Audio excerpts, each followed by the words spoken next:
and Dr. John Kavanaugh will reflect with us about how to recover our inner self through the acceptance of our human vulnerability. Dr. Kavanaugh, we're all yours, vulnerable and all.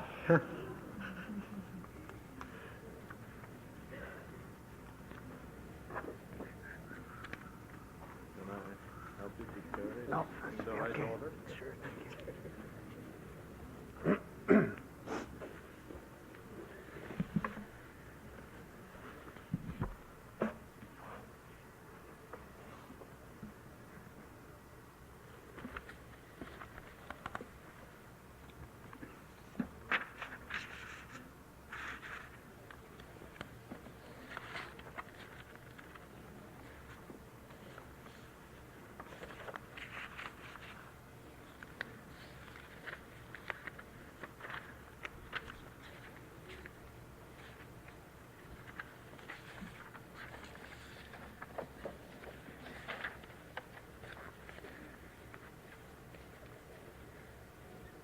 I was reading in a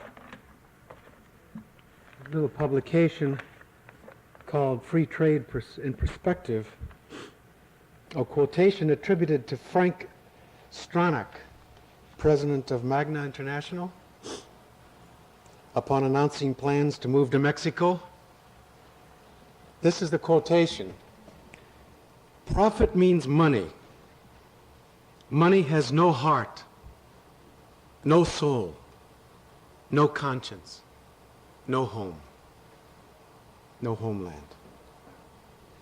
What I've been trying to deal with is the problem of the repression of personal reality. And we looked at that last night, particularly through the medium of advertising that is used in a number of media to form us, to form our identity as persons, but not as human persons, but to form our identity as objects.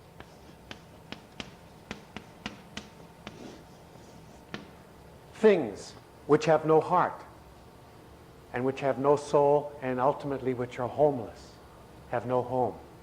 Because we do not know where we are, as Walker Percy writes, that we're lost in the cosmos. And the process of being found or recovered in the truth of our personhood involves a systemic response to the different ways that our personal existence is repressed. This morning I was talking about the repression of our interior life, our fear of solitude. I think it's related to our fear of acknowledging the truth of our woundedness as persons. That ultimately, with respect to our destiny and with respect to our fulfillments, with respect to life itself, it is primarily a gift to be received, to be yielded to, rather than something to be grasped, to be controlled, and to be maintained, or to be produced. And consequently, the movement towards solitude is a movement towards truth, even though one has to pass through a barrier of fear, the fear of being found out. I referred to Dostoevsky when he talks to Madame Holikov. He talks about fear is really related to our pretenses. That usually if we can get in touch with our fears, we'll be in touch with things that we are clinging to that give us a sense of who we are in terms of our productivity, our achievement, and clinging to that, we're afraid of letting go, because if we let go of those things, we might find out the bitter truth of our vulnerability. And Dostoevsky, in the words of Zosima, says you have to be able to enter into your vulnerability, to see it, to witness it. Just by acknowledging the truth, you're already on the way to love, Dostoevsky felt. I think that's a very powerful spiritual insight as well.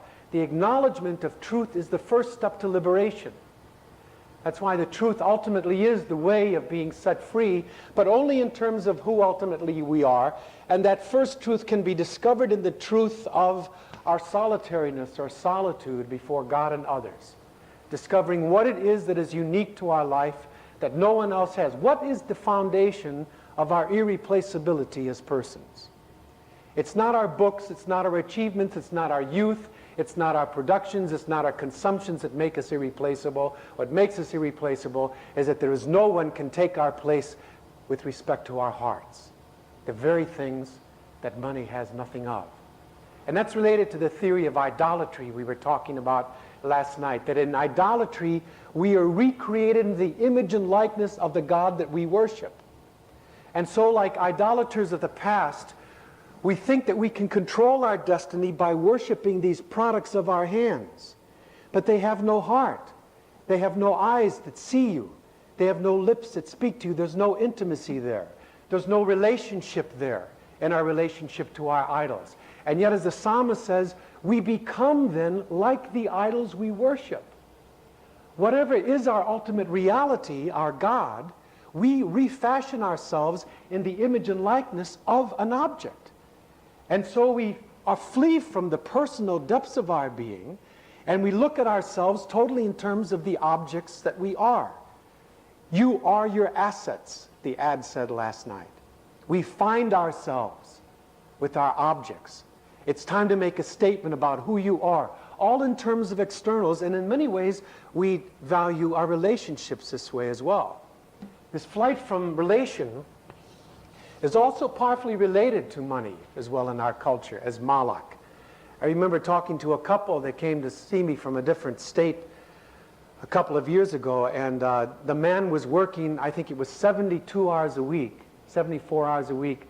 The woman, his wife, was pregnant with her second child, and she was just sobbing. She couldn't even tell us what the problem was, and somebody else had sent them over to me, and she finally was kind of sobbing out, well, I wish we had some time.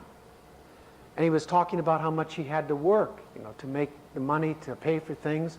And finally he said, honey, it's not you. It's not you. And she said, well, why don't you spend more time instead of always working on her? And he said, I don't know how not to work.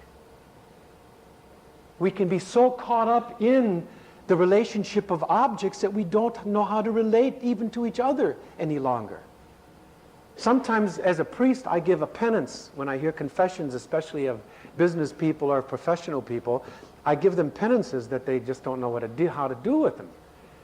One that I frequently give is I give a penance that you're supposed to go out for a walk with your spouse. And I remember this one guy telling me, he said, my wife's going to think I'm crazy. I mean, it's so interesting how even children sometimes have lost this ability to talk, to be, to the breaking down even of being able to eat with each other. It's amazing how difficult it is for us to even do a human thing like eating with each other. So this one guy I gave the penance to, he said, well, I'll try it. I haven't done it. So I remember seeing him walking in the park with his wife, and it turned out that they started doing it every week for about 40 minutes. And so I saw him he came about every 6 weeks, and I said, well, how did that penance go? And he says, well, it went pretty good. I blew it at first, but it started being okay. And I said, what do you mean you blew it? And he said, well, we went to the park and we had such a good time. And she said, how on earth did you ever think of this? And he said, it was a penance. But at least they got over that initial barrier, and they started rediscovering just the whole process of being with each other. I mean, this is what we labor for. This is what life is for. I've had kids say this to their parents. I remember 2 parents sitting down to this kid that they had all sorts of trouble with. And the kid was delinquent and kind of spiteful. And finally, the father was kind of mean. He says, well, we've given everything to you. Look at you. And, you wonder why people have bad self-images at times. Look at you, he said. And finally the mother said, well, we've given you everything. We've given you the best education. You have a car. And he finally kind of whimpered, I would have liked a little more of you. It's so difficult for us to enter into this realm of intimacy and of depth so that we're known in the truth of who we are. Invariably, our woundedness is going to be known. Our frailty, our sinfulness is going to be known in community, in relationship. Our egoisms.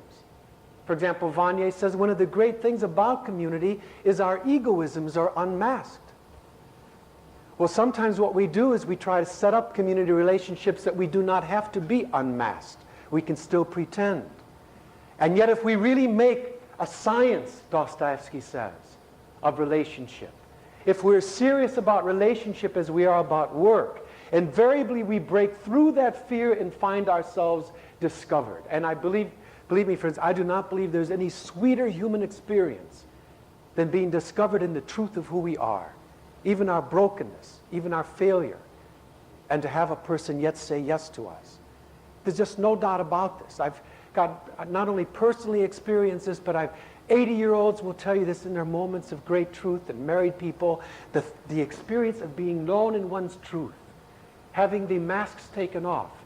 And yet we're frightened by that because we enter then into that great unmanageable world of another free human being before whom we can be wounded, but before whom we can be healed. And so the second discipline, you might say, of the response I was suggesting this morning is the commitment to a life of intimacy and relationship. And this is mirrored in a lot of work that's being done now in social analysis. And I think also relationship is crucial as a philosophical issue. The other, I was suggesting last night, is the prime problem of our consciousness, philosophically. How to relate to the other. Can the other be, in all of her uniqueness and her freedom, in his own idiosyncratic self? And will I allow the other to respond to me in my uniqueness, to be challenged and to be named? And so the great struggle of otherness is a struggle that we have when we're children even. It's amazing how early we learn this difficulty of living by externals and comparison. How many parents remember their 5-year-old daughter or child saying, "Who do you really love best, Dad?" Or, "Mom, who do you really love best?" We start comparing so early. Notice comparison is not the realm of personal existence. And that's why we compare ourselves to each other. I have achieved more, I'm holier, I'm more intelligent, I've got more degrees, I've written more books. And we live by these externals and we think our being's wrapped up in them. And we learn this so early. So the mother says, "Well, Joey, I love all of you. You're unique. We're trying to reach for something." And I know parents truly believe this. Even if a person performs much better, you can often see a mother or father that sees the one. Did you see the film, the fishing film, A River Runs Through It? Ah, that's a fantastic film. The one son was very successful and did everything right, and the one son had problems all his life, and he dies this early death, and his father, who is this very supposedly rigid believer, he gives the homily at his funeral. And all that the father could say at the end about this son who failed in so many ways, and it's just an absolutely beautiful portrayal. He says, "My son was beautiful." He said he was beautiful. To see that in the uniqueness of a person. And yet it's so hard for us to learn that. And it drives us to competition, to fear, to anxiety. And so the 5-year-old says, finally the other kids go out of the room, and then he says, "They're gone, Mom. Now who do you really love?" We still can't accept this. Family people, I know couples, I've had a couple many couples, one couple I remember particularly, this man felt that if his wife had other friends, this took away from his existence. She's got to go out 2 nights a week with other people. I said, "Well, join the real world." And he looked at her and he says, "Ain't I enough?"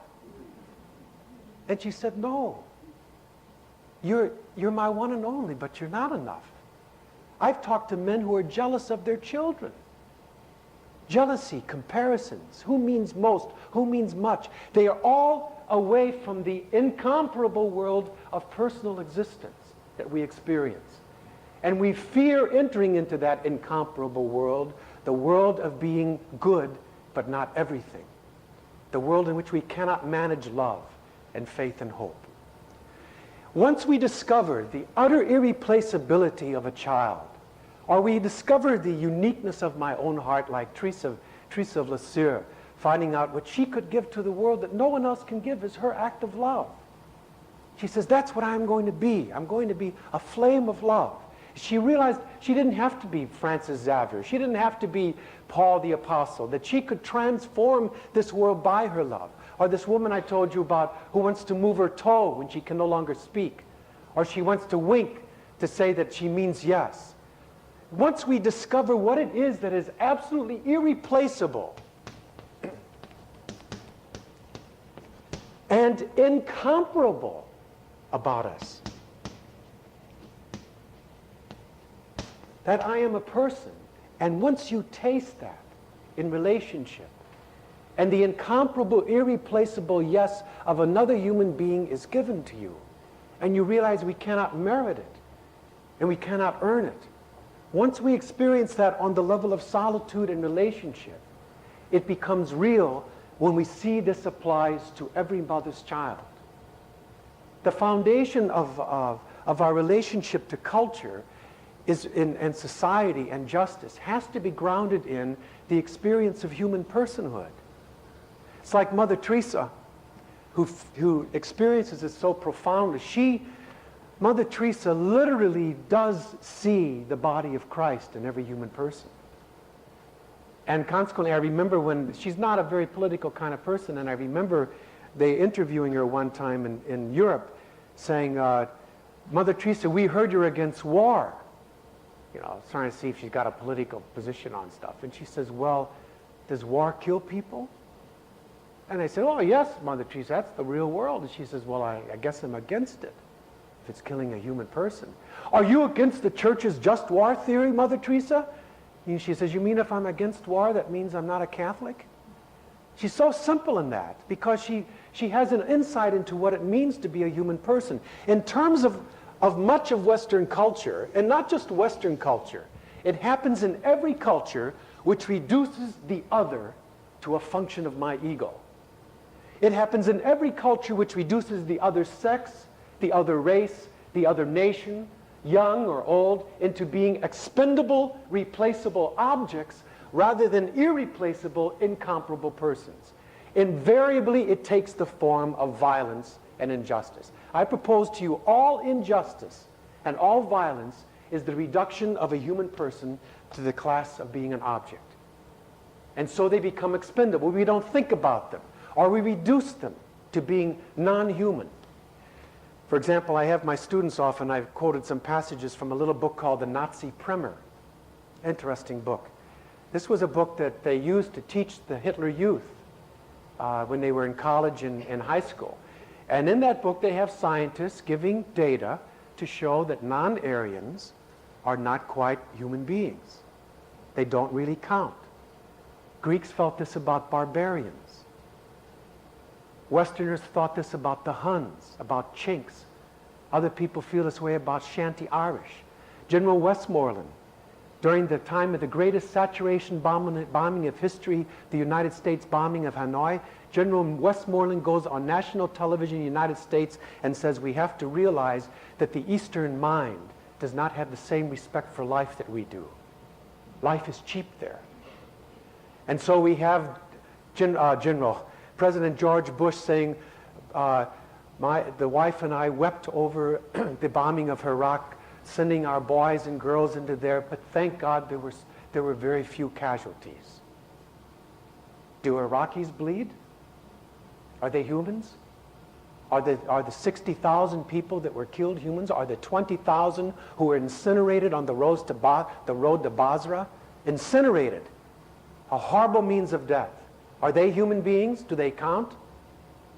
They're expendable. Gloria Steinem writes, a fetus is a blob of protoplasm, the most mindless statement any human being could make about embryological development. There's no way, now maybe you would think the early stages of the embryo was that. Maybe, if you didn't know any science at all. But to say that every fetus is, she's never then seen a 22-week-old fetus. If that's a blob of protoplasm, she's a man from Mars. But we have to dehumanize. They're not human. And you hear people on call-in programs. These criminals on death row, they're vermin, animals. We always must depersonalize to render them expendable. That's the nature of all violence, to depersonalize. And notice, as the great philosopher Immanuel Kant points out, The primary impulse of the moral life is the affirmation of human agency, the human person. And to treat a person as an object is a violation of one's whole personal being. And yet in so many ways, all the patterns of depersonalization in our culture are related to the enthronement of objects that have no heart and no soul and no homeland. A thing that was written recently in Money magazine, I think it was. The Money Society, this is from by Byron Magnet from Fortune magazine, so this is not some bearded priest in black talking this here. The Money Society, he says, has expanded to fill the vacuum left after all the institutions that embodied and nourished values, community, religion, school, and especially family, sagged or collapsed and self-destructed. Now we live in a world where all the values are relative in relationship to the point the man brought up earlier today. This is Fortune magazine. Where all values are relative and equal, and therefore no value has authority. Everything is a matter of style. Says D. Hock, former chief of Visa Bank, it's not that people value money more, but they value everything else less. Not that they are more greedy, but they have no other values to keep greed in check. Or as the University of Pennsylvania sociologist E.D. Balzo puts it, where there are no values, money is the only thing that counts. What I'm suggesting here is, in the absence of the lived experience of personal value, and also of the value of relatedness, in so many ways you have a cross-cultural devaluation of human persons. They may be poor, they may be the enemy, they may be criminals, they may be the alien, they may be the dirty, the old, the brain damaged, the handicapped. And this happens so much in our culture. It's really astounding how men and women are more and more treated like they have no intrinsic value. I spent last semester teaching in New York City, the University of St. John's University, and in January, some interesting, chilling things occurred. The coldest day of the year in New York, the wind chill factor was 17 degrees below zero. In a dumpster, a 5-day-old baby was found. A trash man was passing by and heard the cries. And they picked up the baby and brought the baby to the hospital. That night in New York City, a 5-hour-old little baby boy was found in a gym bag in an alley. They brought him to the hospital. He had hypothermia and shock, and the nurses called him Baby Jim, named after the gym bag. And nobody claimed him. Meanwhile, in New York, there was a trial going on of this man who tried to perform an abortion on a woman in her 8th month. She paid $1,500 for it. She was Hispanic. And he botched the abortion. And he wanted more money, and she didn't have it, so he sent her home. The next day, she goes into labor. And they deliver the baby with one of its arms torn off. And they talked to this woman, and she didn't even know what a baby looked like before it was born. And they said, well, do you want this child? Because, you know, the whole point is now, what do you do with botched abortions? And some people have to continue the process of making this product dispensable. And she said, I looked at my baby girl and I said, of course I want her. 1 day's difference, without an arm. On the West Coast, you have this man, Derek Humphrey, who's written this book on Final Exit, helping people commit suicide. This is a movement taking the country by storm because, you see, we have no intrinsic worth. We don't want to be a burden economically on people, right? We don't want to be passive and helpless. We don't want to have people have to take care of us. This is being so drummed into our heads. And I know more and more people that feel worthless for more and more reasons. All you got to do is watch Phil Donahue show. You get people who want to kill themselves because they can't get their sexual transplant. My life is miserable with my split ends or whatever else it might be that makes me miserable. I'm worthless. I'm no good. The way I look, I'm a wreck. All these external things, I'm a failure. And so Derek Humphrey now writes a book, Final Exit, helping people, since they're a failure, to get rid of their lives. Well, during January, it came out that Derek Humphrey's second wife, his first wife took her own life. His second wife took her own life. She found out she had cancer of the breast, had a mastectomy, and she wrote a death notice to him. Congratulations. You've done everything in your power to convince me my life is not worth living. He helped her mother kill herself. He helped the father kill himself, his first wife, his second wife kill herself.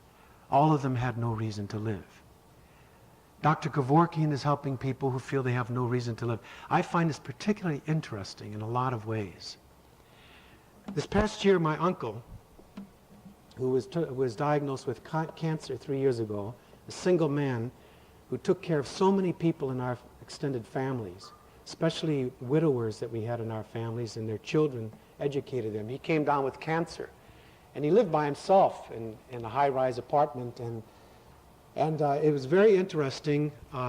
He didn't take any of these extended therapies, and I thought it was great. They said he was going to live 6 months. He lived there by himself for 3 more years. And all sorts of people from around the country would come and visit him, and he got thinner and thinner. He played cards, and finally he fell in August, and he realized he had to move to my mother's house. A worthless person. You have to be taken care of. And so we put him into hospice, meaning we had 3 of us were primary caregivers, and we had to stay up at nights. He lived for about 2.5 more weeks. And you had to turn him, and you had to feed him, and everything was gone from him but his ability to evoke our love. He could not produce, he could not give us much other than allowing us to love him. It was not easy. I'm saying it was beautiful. It was human. It was personal. It called out from us and from him ways of love that we had not previously imagined. All of this is considered incomprehensible to the logic of you are worthless if you're not producing. If you are a drag on society, a drag on people. I know it's difficult for a lot of people, but we are a human community to reach out to each other. And the point I'm trying to say, this man does not lose his personal value and dignity when he can no longer clean himself. This man does not lose his personal beauty and his goodness when he can no longer feed himself. Pain does not take away our goodness as persons. We try to alleviate it indeed, and yet in so many ways we become so externalized in our value system, it affects us across the board in issues of grand-scale social justice, of how we deal with criminals, how we deal with other countries, how we deal with some place like Iraq, that we're willing to go to war basically for a style of life. When that war was first of all contemplated by President Bush, he said, we cannot have our way of life in the West threatened by Saddam Hussein, because we knew this was a strategic thing economically. And if you analyze it, there is not that far great of a difference for people who are willing to kill thousands in Iraq to preserve our way of life than a person willing to rob a drugstore to preserve his way of life. Things become more important than people. And so the move of disengagement is entering into the truth of the utter, irreplaceable value of the least human person. Now, I believe this can be done philosophically. Philosophically. In fact, my great philosophical hero, by the way, is a Canadian. In anybody's short list of the greatest philosophers in the world today, Charles Taylor would have to be included. He's a marvelous philosopher. Well, in his book, The Sources of the Self, published by Harvard Press, The Holy of Holies, it's a great magisterial book, great sweep of history, of literature. At the end, when he's talking about probing into the depths of the self, this is what he says. Is the naturalist affirmation conditioned by a vision of human nature that really touches our fullness? Does it move us to help the irremediably broken, such as mentally handicapped, those dying without dignity, fetuses with genetic defects? This is Charles Taylor, high-altitude philosopher, writing in a book published by Harvard University Press. Thank God for minds like his. Perhaps one might judge that this kind of vision does not, and some people think this is a point in favor of naturalism. Perhaps effort shouldn't be wasted on unpromising cases. But the lives of Mother Teresa and Jean Vanier seem to point to a different reality. Emerging from a Christian spirituality, I am obviously not neutral in posing these questions, even though I have refrained partly out of delicacy, largely from a lack of argument, from answering them. The reader suspects that my hunch lies towards the affirmative of Mother Teresa and Jean Vanier. And I do not think naturalist humanism, that I do think naturalist humanism defective in these respects. He sees that to confront the reality of the human person is to confront the reality of our human vulnerability, our woundedness, our brokenness, to get beyond the masks that we have managerial control of our destiny in life. And he believes if you can enter into the truth of human vulnerability, you will enter more fully into the truth of the human self. And yet what we have, as Václav Havel has pointed out, is a deep moral crisis. You know Havel, he's also a person in academia, but also the first president of Free Czechoslovakia. This is what he says. The profound crisis of human identity brought on by living a lie, a crisis which in turn makes such a life possible, certainly possesses a moral dimension. It appears, among other things, as a deep moral crisis in society. A person who has been seduced by the consumer value system, whose identity is an amalgam of the accoutrements of culture and civilization, who has no roots in the order of his or her being, no sense of responsibility for anything higher than his or her own personal survival, is a demoralized person. And eventually he goes on to say it's a depersonalized person. The repersonalization of our lives, I believe, involves an insight into the intrinsic human dignity of every mother's child that transcends class, that transcends status, that transcends gender, that transcends nation. And this is so difficult for us to perceive, not just as philosophers, but even as people of faith. For example, those of you from the Christian tradition, I propose to you that an examination of the revelation of Jesus Christ as the Word made flesh reveals an even more radical vision of the inherent dignity of the human person, more radical than Marx in his wildest dreams ever imagined, more radical than any humanist ever proposed about the dignity of the human person, because Christ has identified himself with the least human being, the least. And he said, as often as you visited this person in prison, you've done it to me. He didn't say innocent people, by the way. Those of you who think innocent life is the only life worth defending. He said, in prison, the homeless, the naked, those people who are hungry, you do this to me. He is saying to Christians, this is my body. The body of the least mother's child is my body. We are not only the temples of God, we are now the Word made flesh through the reconstitution of Christ's redemptive act. This is a most radical vision. And so you tell Christians this. It's amazing. If you want to become schizophrenic on this thing, give a talk like this to a conservative Christian group on Friday and a liberal Christian group on Saturday. It's wonderful. You feel like you're going to two different planets. Christians have a great way of avoiding this. For example, I had a man come up to me one time, fundamentalist Christian. He said, you're misquoting that Matthew 25. Jesus, when he says the least, he means the least Christian. That's what he did with that. All the nations of the world are gathered here. Christ has already told us who is our neighbor. The Good Samaritan revealed that more than any of his own home people. And yet the resistance is profound to this truth of human dignity. And so we say, oh, it means innocent people. Well, if it was innocent people, none of us would have a chance. All of us are flawed. All of us must stand before God and say, God, help us. And so we repress this. So you go out and give these talks. This is the way it goes. I consequently say this applies to the least. It applies to communists. It applies to unborn human beings who are endowed with these human capacities unfolding. It applies to women being fully in the image and likeness of God, fully being able to embody Christ, fully being able to say, this is my body, you know. It applies to people on death row. Christ is identified with those people on death row. If you're for capital punishment, you're incinerating the body of Christ. It applies to Arabs. It applies to Jews. Oh, then they get very upset. See, the conservatives say, well, Father, we're really glad you're speaking out against abortion. And if you want to join us on the picket line, you know, you're welcome. But we think you spend a little bit too much time with these leftists, you know, the Catholic worker type, you know, because these criminals, you have to get rid of them.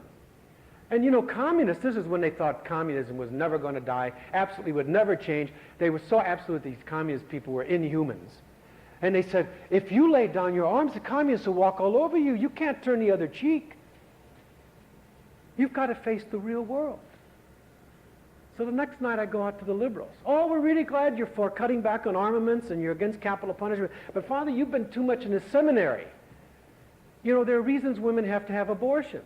And I says, well, give me a few that don't touch upon the humanity status of this unborn human being. Do you think a 6-month fetus is a human being? Nobody will deny this. Nobody will deny this unless they're massively repressing evidence. And they say, but there are reasons. I say, I know there are reasons. I work with women who are onto their 3rd pregnancy by the time they're 15. I know there are reasons why people say this. Nobody has ever taken a human life without a reason. Go down to jail with me. Anybody who's ever killed a person has a reason. Every war has a reason. They say, well, you've got to be realistic. You know, you just can't, you know. And I said, you know, you ought to talk to these Christians I talked to last night. You two groups are great. You agree on one thing. Following the gospel is not realistic. It's just you've got your own little place and they've got their own little place. And then it becomes even more interesting when you talk about violence. You know, I had in my ethics class once a very conservative seminarian and a very liberal seminarian, see. And I was talking about this intrinsic dignity of the human person, and the very conservative, the very liberal seminarian said, well, John, he was liberal, so he called me John. John, I used to believe in this pacifism stuff, but you know, you can't take the gun away from the poor. If you take the gun away from the poor, you're taking away their hope. And the conservative on the other side said, well, Father, because he was a conservative, Father, I think I agree with you in a lot of ways, but you know, you can't take the gun out of, I mean, the bomb has been our safety. The bomb has been our security. You've got to be realistic. You can't turn the other cheek. I said, you guys, what faith do you guys have? You believe in the gun, you believe in the bomb. Only in the bomb will my soul be at rest. The bomb is my hope and my salvation. The gun is my rock, my safety, my security, my idol. Because it'll protect my property, it'll protect my land. I have talked to people in the IRA, I've talked to people who've been in terrorist movements in Africa, I've talked to people in the Naxalites in India. Every terrorist you will ever meet has a good reason to do terrorism. Everyone. It's just whose terrorist are you talking about? I've lived through too much of this. I gave the last retreat to Guadalupe Carney, who was a Jesuit until we kicked him out. And I was the only person who voted against kicking him out because he wanted to be a chaplain for the Revolutionary Army of Honduras. And I remember his last retreat. This guy was as innocent as the driven snow, this Guadalupe Carney. And I tried to convince him that it would be worth staying a Jesuit. He could work for the justice of the people who are oppressed. And he said, John, I just cannot accept that any longer. I cannot accept it. We have Jesuits serving in the United States Army as chaplains. And I cannot be a chaplain and regularize marriage and baptize children for the poor army. What makes an army a good army? A wealthy army? I cannot believe this stuff any longer. And so he had to leave. He applied, a bishop in Nicaragua took him under, and he went with the army of Honduras, and he died in the hills of Honduras, and he was most likely tortured. The greatest evidence we have now from his family that he was tortured and that there were CIA agents witnessing it. A man who stood up for something to believe, but he saw the profound resistance to what Christ is revealing to us. And he said, since a Catholic who says we can bless tanks, since they think that's all right and they won't let me bless this poor ragtag army, I don't believe what they believe. I believe in Christ. And he did not want to take up the gun himself. But notice what I'm saying here. We suppress this thing even on the level of our faith. And I propose to you, if you look into the revelation of Jesus Christ, he reveals by his flesh and blood and his dying, he reveals that every last human being is worth dying for, not worth killing. He has taken upon himself our flesh. That's why Dante says, after Christ, all human flesh is glorious if we see it properly. That's why C.S. Lewis, the great theologian, wrote in The Hidden Glory, one of his sermons, he said, next to the Blessed Sacrament, the Holy Eucharist, he said, the most sacred being on the face of the earth, believe it or not, is the man or woman next to you. I know it's hard to believe. He said, before whom, if you saw them as they were, you would be inclined to bow down and worship them. Because Christ has said, this is my body. You do this to me. I think he's so right on this. It's hard to believe, but it's hard to believe in the real presence too, friends. I'll tell you this, if you can believe that Jesus Christ, body, blood, soul, and divinity is under the appearances of bread, you can believe it's under the appearances of Jacques. The only problem is he's got freedom. Right. I know it's hard to believe, but no, it's true. And the thing is, like Dorothy Day used to say, it's the undeserving people that it's so hard to believe it about. It's the sinners, quote, out there. And we all struggle with that. But once we enter into our own vulnerability, I propose to you that if we were really honest with ourselves, we could see the sinfulness of Hitler in our own hearts as well as the great glory and grace of a person like Teresa of Avila. It's in our hearts. And in so many ways, I think it's important for us to understand the revelation of Jesus is precisely like Paul says, what proves God's love for us is that in Christ he would die for us even though we are sinners. And that's what we miss in the revelation. This came clear to me most fully when I spent a year in India. I had just read the Gospel of Matthew. I was studying theology, see, and I was so sick of theology. Sorry. I'm not picking on you today, Jacques. But I just think so many of my teachers were avoiding the mystery. I mean, listen, I studied Rudolf Bultmann. It's hard enough to believe in Jesus, much less Rudolf Bultmann. It's okay, but I think we have got to let these scriptures encounter us. And we can study these things, and I just feel the whole radical message has become, like Dorothy Sayers says, domesticated. Theologians and philosophers have taken the Lion of Judah and pulled out his claws and turned him into a cat, a little kitten. He is a transformative power in history in his understanding of what human dignity is about, and then our mission of what we can do in the world, and then our hope, because each of us are saved because of this reality. We are saved because he's taken our flesh. This is our great promise. This is an issue of faith as much as justice. And so I was reading the Gospel of Matthew. I decided I was not going to read the Gospel of Matthew as a scientist or as a theologian. And I said, I'm just going to read it and pretend it's true. Have you ever did that? It's amazing. Have you ever pretended just for an hour that Christ was right? It is so wonderful. If you pretended you really believed it, that Christ is really the Word made flesh, it makes you fearless. If we ever believe the words we say, the prayers we say, we just don't believe them. We don't make it real because reality is this other realm of our lives. That's the real world. Faith is for Sunday or for piety. No, the issue of this is to make the faith as well as the personal reality real in our lives. And so I read it and I couldn't believe it. I remember when I entered the novitiate over 30 years ago, I started reading the Gospel of Matthew, and I got to the Sermon on the Mount. I must have felt like Francis of Assisi when he first heard the Gospels. I was so excited. I ran into the Master of Novices, and I said, have you read this? This is a wonderful thing, because I never read it. You know, look what it says here. And he says, don't get carried away.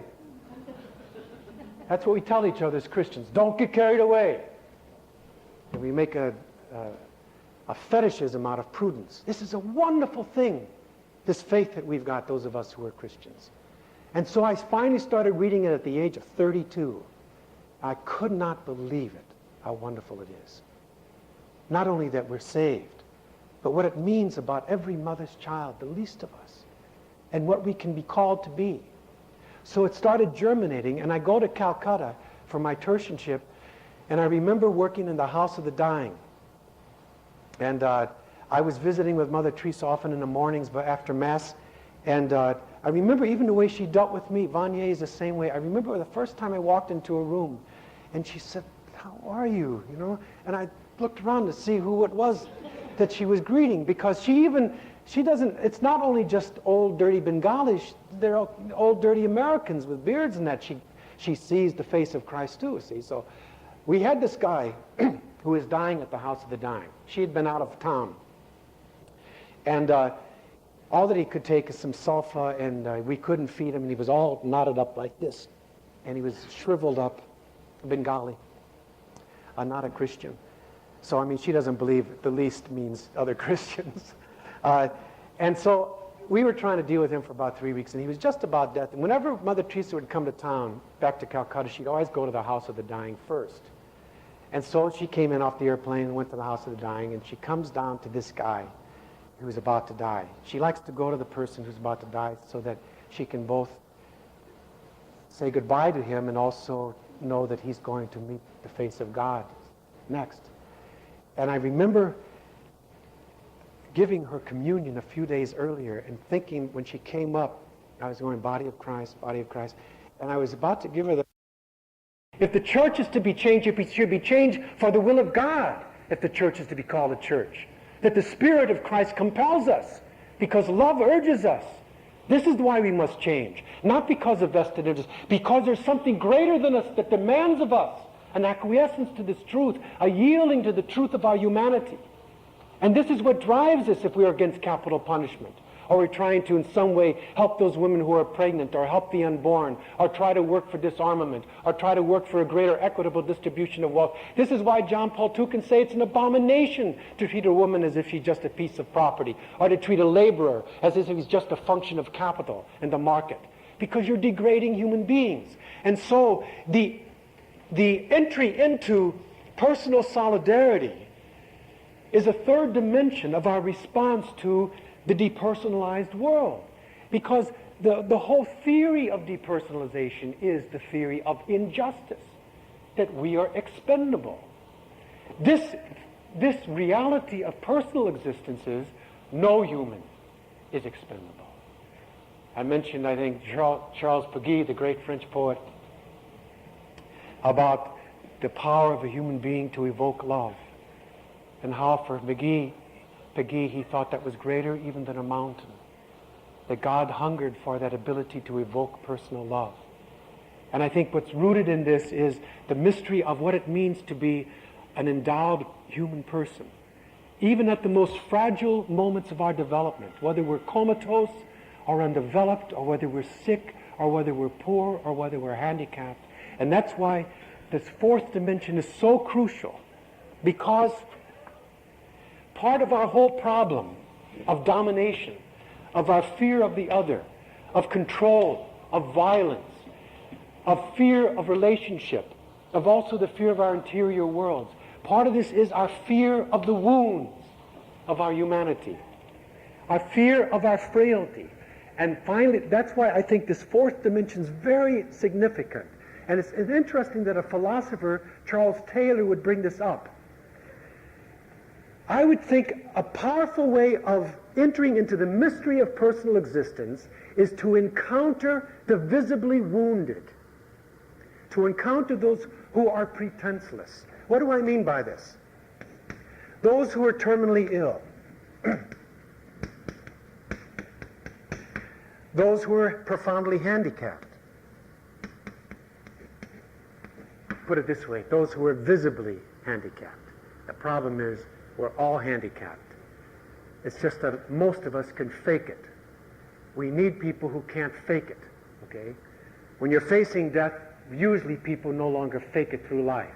We need the pretenseless to reveal once again our truth.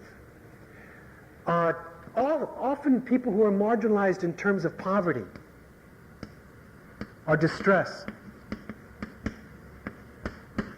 those who are mentally in some way afflicted, those people who are marginalized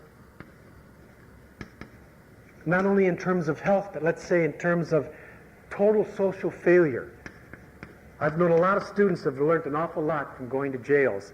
In fact, it's amazing how many people I've learned from going to jails, how many wonderful things have been written from jails in terms of recognition of the truth of who we are. Now, what I'm suggesting is, we tend to fear these people. Some of us tend to even to fear old people, because all of the illusions of control don't work. You know, we think if we have enough insurance policies, we're not going to feel those wounds. It's not, you know, it's like my mother. She thinks the more insurance policies you buy, the less likely you are to die. It doesn't work that way, you know. And I think, you know, there's times in our utter brokenness, our frailty, you know, our human body can be so wonderful, even if it's broken. But when it flourishes, it's so beautiful, and yet it's so utterly fragile. And we're so afraid of facing that fragility in our lives. Our human heart is the same way. And we have to learn to not only let go of our masks, but of our defenses. So we enter into this mystery, and we can find out that there is a more profound beauty than youth itself. There's a more profound truth than being able to manage one's own life. Well, the great image I have of the handicapped is in Toronto, I think. There's this guy who's a Jesuit, Father Gilles, his name is. And there's a house for the profoundly handicapped infants. And Father Gilles, who's a physicist, got his doctorate in physics and left the university and works with L'Arche. And one day he was about to have the Eucharist, and one of the assistants brought up one of the most profoundly handicapped infants. It's all twisted up, and said, "Can she be a part of Mass?" And so they laid her on the altar. And it was so interesting at the consecration, when you say, "This is my body," over even the brokenness of humanity, that evokes from us the deepest movements of our love. The love that Dante said moves the stars and moves the human heart. And that sometimes can only be encountered when we face this of handicap. For me, the great experience of this was a Jesuit who, in terms of production, achievement, he had done it all. And he was a great physical specimen, an athlete. He was an All-American. He started a university, and he got a stroke. And it was so interesting.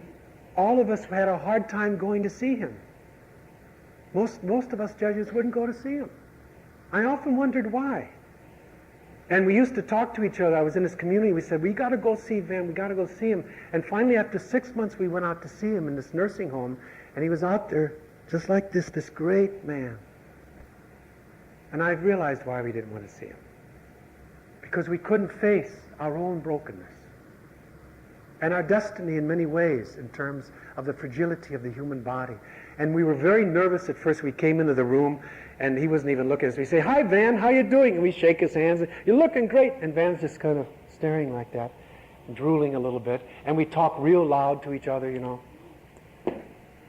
And then there's nothing else to say, so we start talking about the football team, the hockey team, and he's still like this, you know.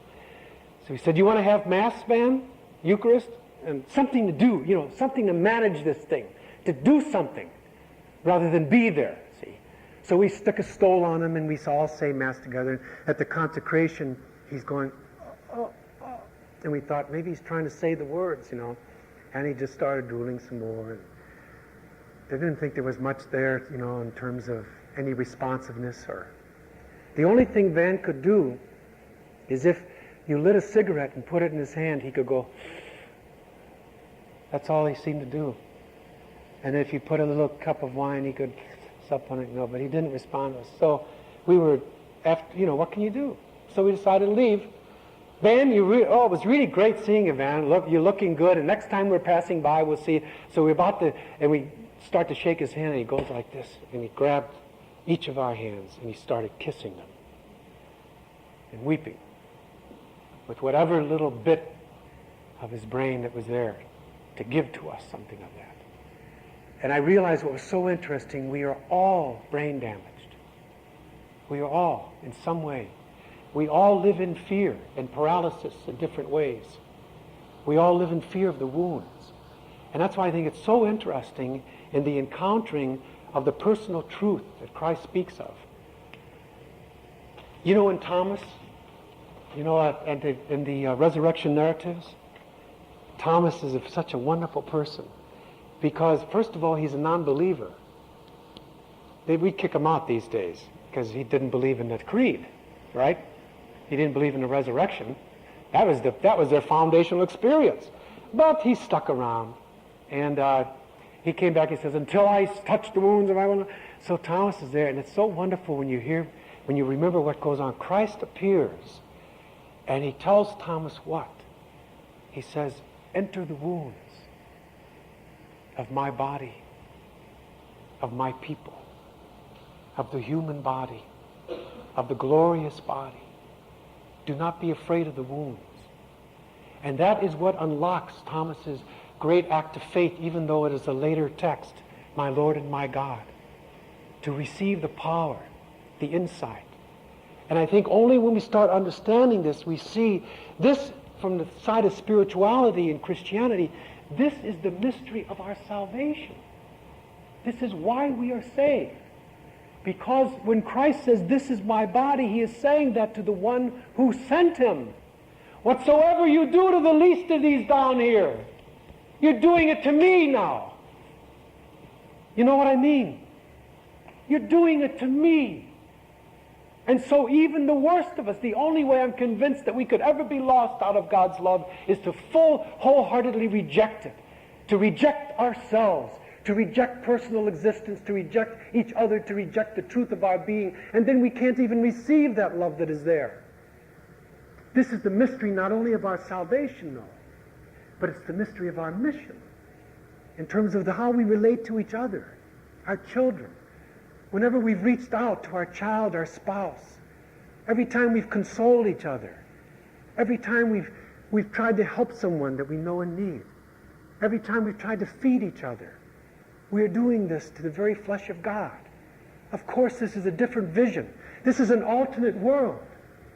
This is a different reality than the reality we were speaking of last night. It's a radical choice. It's, as Kierkegaard says, an either-or. It's an invitation of covenant, of commitment. It's not proved by the output of a computer. It's only encountered into the mystery of engaging our personal life in solitude and in relationship and in solidarity with every child. And so what I propose then is, aside from the theory, see, I believe theoretically this has to be done. Part of my work as a philosopher is to give a philosophical interpretation of these. Ethically, I believe, for example, one of my greatest friends was a Jewish non-believer, ethical humanist, entering into this reality which invariably, I believe, brings you not only to the reality of persons, but of God's reality. And so I think on this level here as well, you're dealing with the issue of justice, even if you're a non-believer. But what's so interesting, this is what brings us most together, even in our diversity, if we enter into this mystery. And so the recall to personal existence, the return to personal life, is a life, I believe, first of all, of disengagement from the idolatry of a cultural consumer system that's a theory of life that reduces us to persons. And the praxis of recovering the person in what you might call the postmodern world, or the fragmented self, is what to enter into the fragment called human woundedness. That we don't have some autonomous, isolated ego like the Enlightenment thought, But as opposed to having no self, like the postmodern world is, we have at the core a beautiful being called our humanity, a personal nature, that we have endowments gestating within us, the most privileged of which are the endowments not only to love, but to call it forth, and not only to know, but to be known by a personal God. Well, thanks. I've gone on for about an hour. Maybe you have some thoughts or observations or questions of your own. Any things you'd like to say?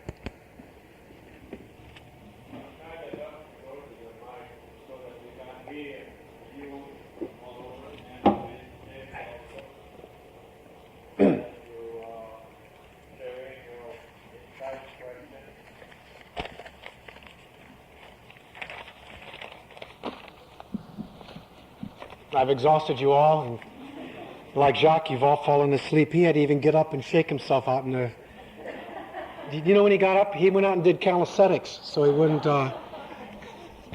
He promised me he wouldn't snore, though. So, any things you'd like to mention?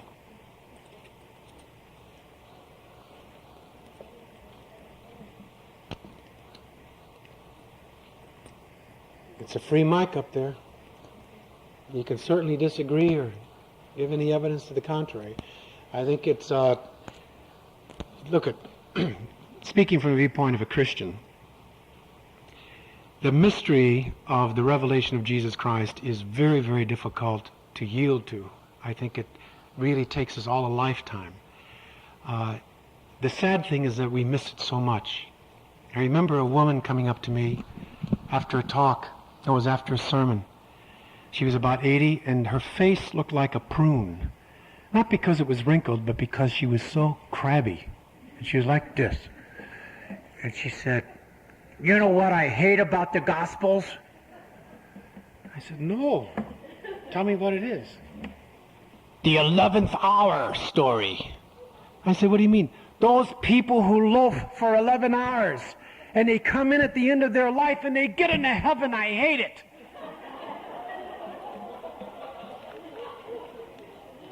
It's a shame she had to waste 80 years. But since we have such a loving God, what a surprise she got when she died. Yes?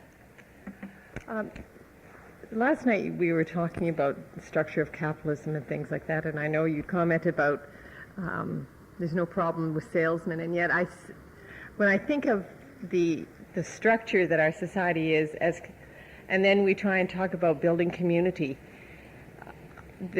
here in Nova Scotia, there's a lot of possibilities as to building community, and yet I'd just like to know what you're seeing as to way community is built. I certainly see a huge number of people who aren't within any kind of church who talk more about building community because of their spiritual beliefs, I might add. And that seems more possible to me than what I see within the structure, church denominational things. Right. And just wondering, how do you see people within this, even a kinder capitalism, a more compassionate capitalism? It's nevertheless capitalism, and yet that profit motive does not build community. How do you see it happening? Well, there's two things that you're saying there. You can stay there. It seems to me the first thing you're talking about is this problem of community, and the other one, this problem of the profit motive. I have not received much evidence, and my dissertation was on Marx and Hegel, and I have not seen much solid evidence that would lead me to believe that profit is wrong. The problem is when that becomes the reality, your only reality. Our money too, our property. Those are great, things are a wonderful thing. They're for people. Yeah, I would agree with so that. part of it, what happens is if profit becomes your reality system, then you measure all of reality by profit. Your kids, your value, your worth. And I know some people who've been I know a guy that lost $1 million business, and I visited him when he was in a hospital. He just kind of had nervous exhaustion. And this man worked very hard at making profits, and he's one of the very powerful images of faith I've met. he sat there on his bed, and he said, well, John, now I find out whether I really believe all those prayers I've been saying all my life. I've just got to trust God. To me, that's a tremendous revelation of God's grace. And making a prophet didn't contaminate him. And he used a lot of his skills, and his wife with her profession used a lot of their gifts to help other people. And they also are linked up to this community. They belong to this particular community I mentioned of 7 other couples who helped each other grieve, who prayed with each other. Now, one of the problems with that community that I felt and feel is this other side of the church that you bring up. Mm-hmm. On one level, people think, when they think of church, they think of the institution, okay, this institution thing. Other people think of the magisterium. Some of them magisterial people think of themselves as the church, you know. Other people who don't belong to the magisterium think that's the church. And then other people think the church is going to Mass on Sunday. Well, for me, see, and I'd have to spend a lot of time on it. I do this with some students that I teach philosophy and theology to. To me, to be a Christian involves a whole community of people over history.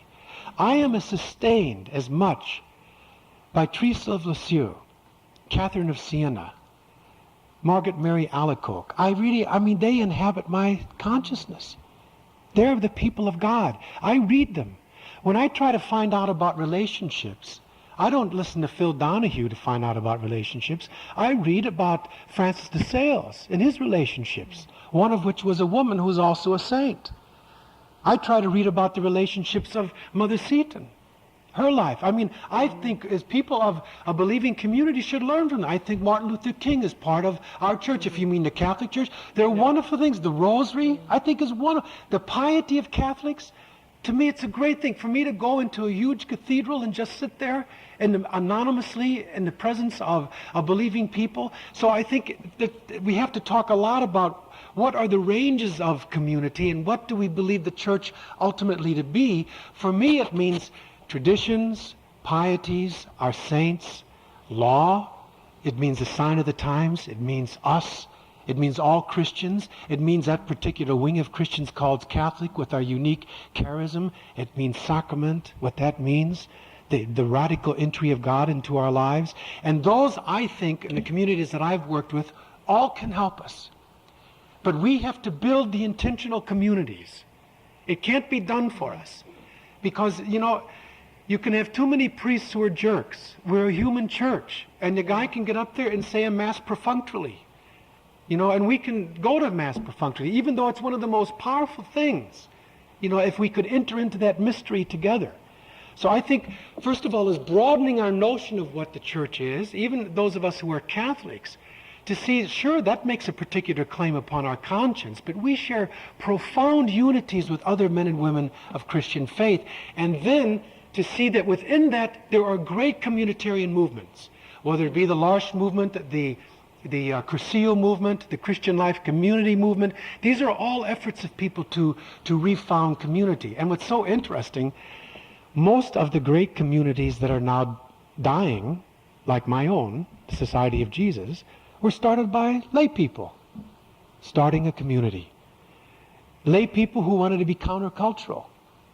Basically what happened with Ignatius is, at the time before Trent, 60% of the priests in Europe had mistresses. Over 40% of them did not know how to say absolution. Over 60% of them didn't say the Eucharist. Mm-hmm. Why do you think Ignatius told his guys, well, how are we going to help the church? Let's first teach them the Our Father. Most Catholics didn't know the Our Father. And yet what they did is they say, in a world in Europe in which so many men are on the make, feathering their own nests, let's travel light and let's be men of poverty. And instead of entering this culture in which so many priests have concubines and are trying to get as much on the side and exploiting women, let's be men who are chaste and yet who love passionately. And instead of trying to get bishoprics and have sees and have our nests feathered and have power and domination, let's be men who really are capable of attending to the voice of the Spirit and be obedient. I think this is what occurs often in the countercultural groups of our own day with a different charism. But I think that's the way the communities are built. Now maybe I've kind of not fully addressed the quandary that you're articulating, but you could say some more to Well, no, those are questions, because I mean, I really think the questions of power within capitalism, the power relationship, is what hinders people. Well, hinders it, which almost Right. destroys the possibility. Of course, it doesn't destroy the possibility of forming communities, but I'm not. I've heard the word intentional community. I'm not sure exactly what it means, but I mean, I'm just wondering what kind of things are even happening. Maybe even people here in Nova Scotia. I've lived here for 10 years, but it's. You know, coming from the West Coast, I really don't know, and I'd like to hear more about what are people actually doing, other than within church structures. I see what you mean. Yes, and that's the thing each of you could speak to each other about. But I do believe there is a Christian life community in Halifax, or at least there's some people out of that tradition. I believe I've heard there was something to do with the Cursillo movement recently in this area, and I think a great communitarian movement is the L'Arche community that work with the handicapped.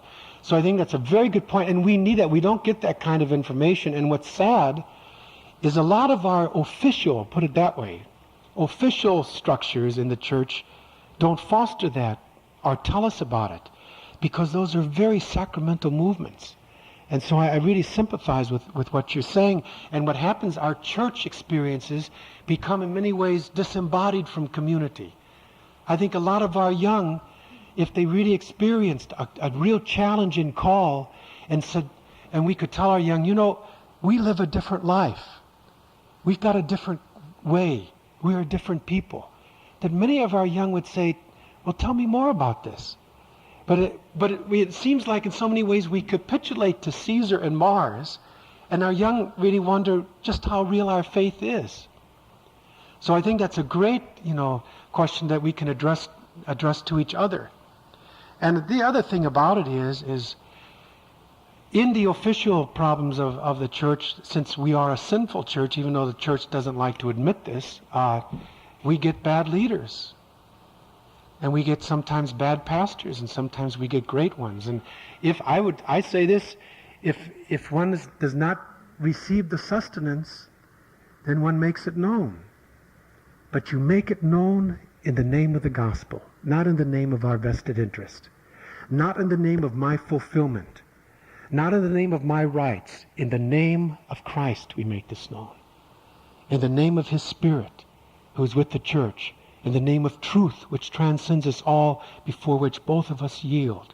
I think that's so important for us to do that. And I think we need challenging in the church on this level. Listen, I challenged once a cardinal, and it's tough. But this cardinal was a very good man, a very, very holy man. More holiness in his finger than my whole person. But he was all Mary, see. Mary was everything in the rosary. And he was praying that we would win the Vietnam War. So this is quite a while ago. And he had us have rosaries for it. So I was going to vote for McGovern at the time. And I was going to sign a petition.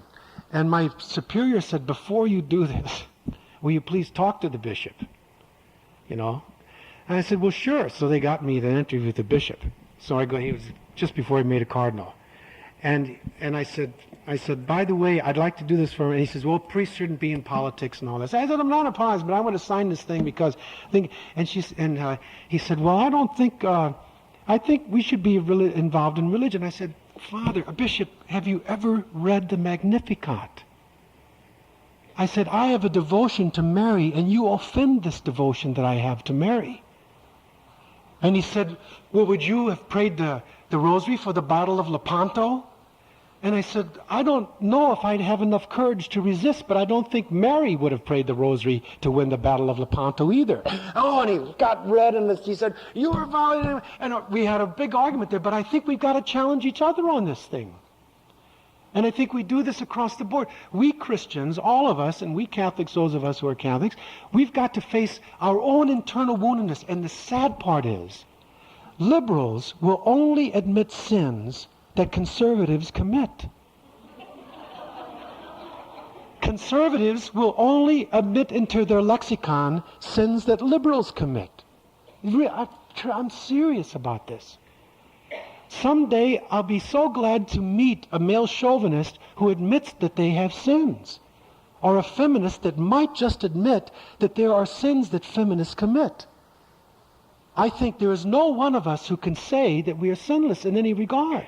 And I'd say the power of egoisms in our life, whether we're a Monsignor or whether we're an organizer for social justice, we have to face in many ways the very dynamics of escape that we see in our culture at large. Wouldn't it be wonderful if we had popes who admitted their own sins, and bishops who admitted theirs, and people who complain about popes admit theirs? You know, this is what's so interesting about it, this willingness to externalize all this stuff. I think I sometimes talk to priests and I say, if we only had priests who based our priesthood on the letter to the Hebrews, which talks about the priesthood of Jesus, where the writer says it's not as if we had a high priest who was incapable of feeling our weaknesses, but felt all of our weaknesses in every way we do, and drank the cup of our humanity, and sent up loud cries and silent tears during his life, and yielded so humbly. What kind of priesthood would we have? And yet in so many ways priesthood, the reason we got a problem with this, in so many ways priesthood was a way of feathering our nests, lording it over people. Again, missing the authenticity of the gospel. And then you meet a priest like Jean Vianney. Jean Vianney.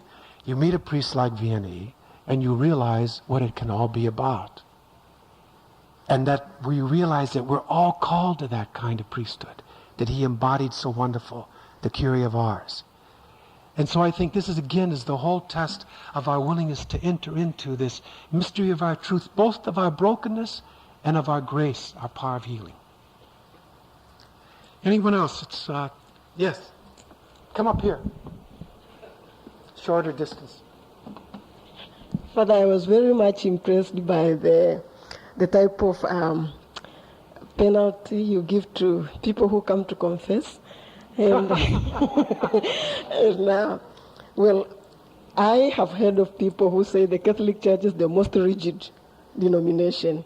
And of course, they also say they hate the confession. You don't have to go to open up yourself to another person like you.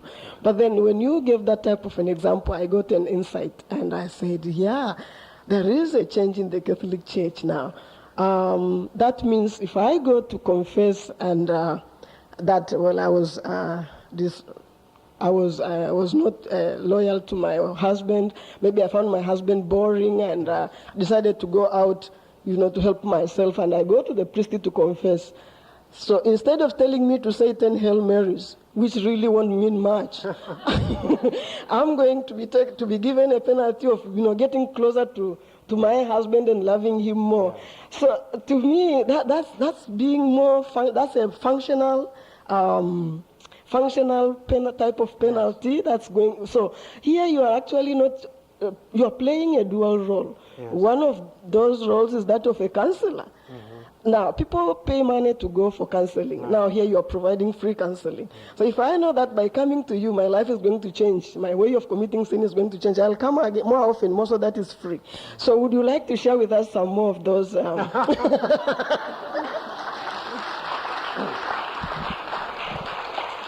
It's funny, that's how true you are right there, because I've had people come to me and say, I hear you're a cheap counselor.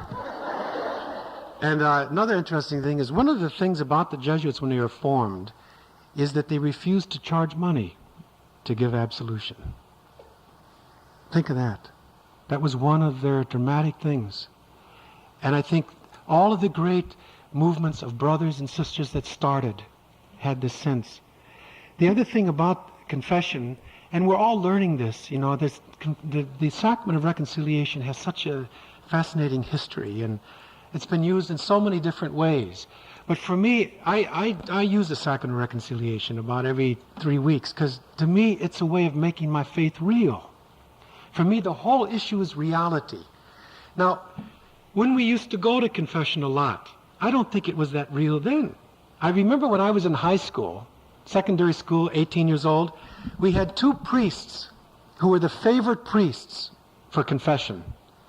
One was a priest who couldn't hear, true, and the other priest was a priest who couldn't talk. He had a stroke. And every Monday morning outside of their confessions, there'd be long lines of these guys going to the priest who couldn't talk and the priest who couldn't hear. Now, we knew it worked, exopere operato it was called, but not much reality. So the reason those penances, I think, are those requests to express forgiveness are important, is to make it real. Like, I've had a person come to me say, well, I haven't talked to my cousin in 4 years, and I feel really bad. And I say, do you want to make it real? Do you want to make your desire to change real? And if they say yes, I say, well, your penance is to write a letter to him. And you don't have to feel good, and you don't have to expect anything back. But life is too short to carry this. And that's hard. Some people would say, please give me 10 Hail Marys. You know what I mean? But I think it's how to make our faith real. Why is it that two blood sisters can go to Mass every day for 20 years and not talk to each other? And every day say the Our Father, forgive us our sins as we forgive those who sin against us. The mind boggles, to make it real. That's why I started last night with those slides, reality. What is most real in our lives? And see, the thing is, when we encounter those sweet moments, the psychologist Abraham Maslow called them peak experiences. When you have once tasted a love that is true and free, fear and submission have lost all their taste. They have no flavor. And I think it's so important for us to enter into that mystery and to keep laboring at it, because the human person enters into this great mystery of personal existence. And in some ways it is fathomless, because when we touch the root of our personhood, we are touching the mystery of God. And so the journey's not over yet. I know some people who discover great things even at 80. So even you have a chance there, Jacques. Thank you very much for listening.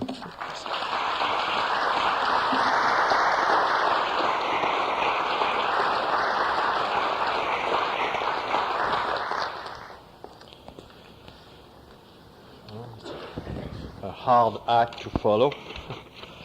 The purpose of the lectures is to make the Christian presence felt in a particularly tangible way. You have certainly succeeded, John, to make us aware of how we run away from our freedom, our true nature, and take refuge in ersatz. Dante, in his Divine Comedy, wrote, I wake up to realize I was lost. He had to wake up so as to realize he was lost. Well, John, you have awakened us to the realization that we are losing ourselves unless we really take the bull by the horn and accept our uniqueness, our solitude, onto intimacy, toward personal solidarity with those who have to be pretenseless. And as Martin Buber, the great Jewish philosopher, wrote in his famous book, I Thou, in the beginning there is relation. That is, the only way to be is to be interrelated. I also would like to underline your great charism in human communication. No wonder you got 2 outstanding teaching awards. It is a great gift which allows us to receive what the Spirit in you is telling us, and is opening our own spirit, hopefully. Thank you very much again, and I would like to thank all those among you who have allowed John to communicate, because without you, his great gifts would have been sterile. Thank you.